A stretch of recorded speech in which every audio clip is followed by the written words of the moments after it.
அனைவருக்கும் வணக்கம். கிரகண நேரத்தில் நாம் செய்யும் தியானம் மற்றும் மந்திர உச்சாடனங்களை ஒரு முறை கூறினாலே அது கோடி முறை உச்சரித்ததற்கு சமமாக கருதப்படுகிறது. இன்று 3/3/2026 இன்று மாலை 3:40 மணி முதல் 6:40 மணி வரை கிரகணம் இருக்கிறது.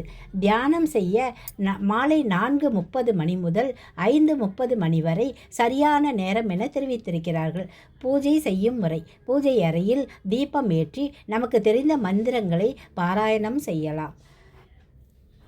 நாள் என் செய்யும், வினைதான் என் செய்யும், என்னை நாடி வந்த கோல் என் செய்யும், கொடுங்கூற்று என் செய்யும், குமரேசர் இருத்தாலும் சிலம்பும் சதங்கையும் தண்டையும் சண்முகமும் தோடும் கடம்பமும் எனக்கு முன்னே வந்து தோன்றினனே.